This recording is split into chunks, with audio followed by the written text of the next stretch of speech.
Star Trucker is the dream mashup of long hauling and flying machine maintenance simulator that the world's been begging for.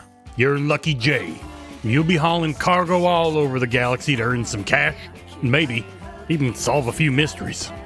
A day one launch on Game Pass for cloud, console, and PC makes this one a no-brainer for those looking to live their glorious life in the stars. It ain't all blinding sunshine and cold depth daisies, but it's alright, I suppose. Let's get into it in the XboxEra review of Star Trucker.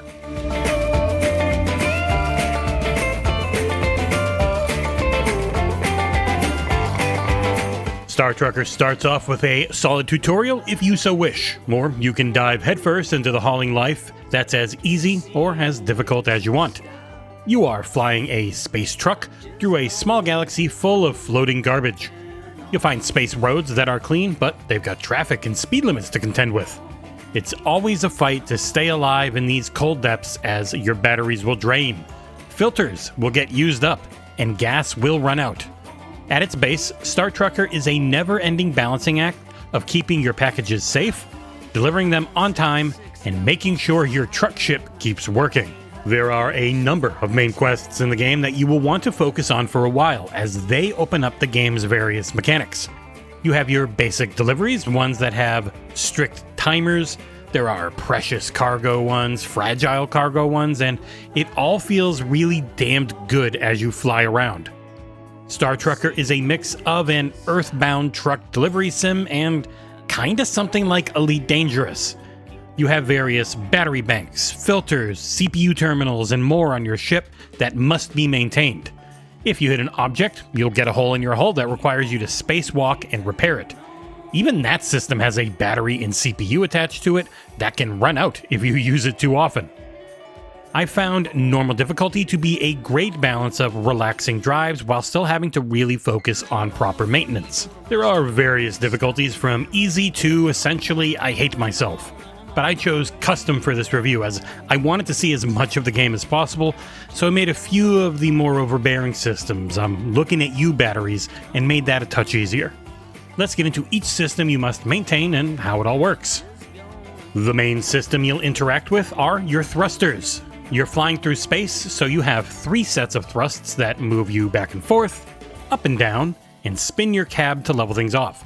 The controls feel great, being on left trigger, right trigger, and the bumpers, and there's just enough momentum in your flying to let things get out of control if you really mess up, but not so much that turning is hard. Though, for the hardcore, you can turn off the driving assist and let things get a bit cuckoo loco if you want as well. Alongside your thrusters, you have an air brake for when you need to stop ASAP, and docking is handled with a rear view camera that allows you to line up the back of your truck to enter stores where you can buy parts, paint jobs, or get new jobs. The backing up system feels great, as by default the controls are inverted, so while up means down and down means up while you're looking forward, it's all quote-unquote correct when you're looking behind, and it works really well. Whenever you need to get up out of your seat to, say, change batteries or CPUs, you look at said seat and press the A button. You then swap into full first-person shooter controls, and there is an FOV slider for those who can get motion sick with too low of a field of view. The aim acceleration on the sticks felt better than most indie shooter titles, and getting around your cabin or spacewalking to patch up holes on the ship is a breeze. Those holes come from any collisions you make, and depending on the path you choose, you're going to either have to avoid other vehicles or a lot of floating junk.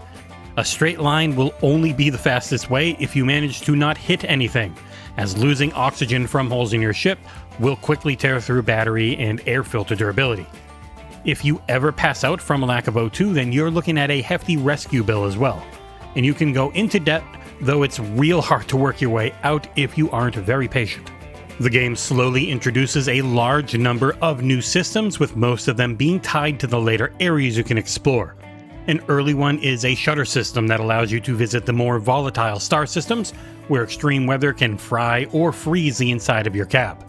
Driving with the shutter down is a trip, as you then need to rely on front-facing cameras to see anything if you stay in the first-person view. The game does offer up various camera angles, but I never really used them as the first-person perspective was the most immersive for me.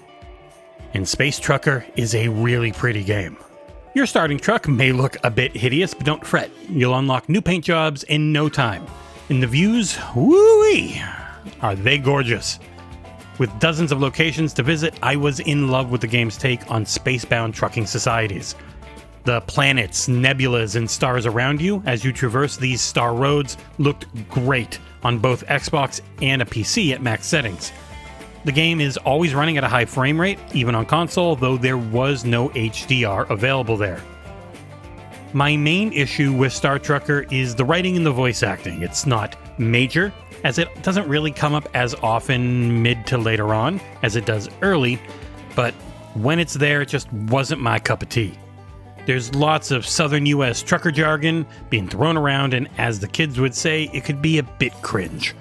It wasn't terrible, and I appreciate the effort the voice actors gave. I just kind of wish I could have either skipped it more easily, because some of them, those conversations, they go on for a long time.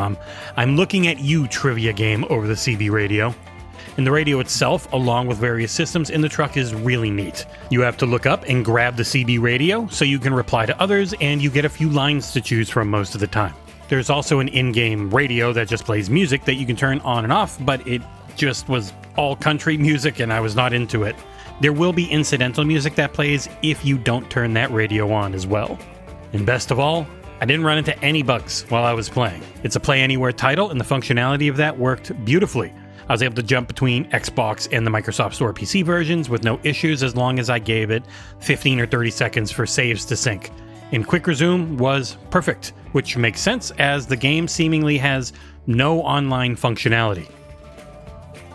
Wrapping things up, Star Trucker can be as relaxing or sweaty as you like. And while the main story's writing wasn't my favorite, it was more than made up for by how solid the rest of this title is.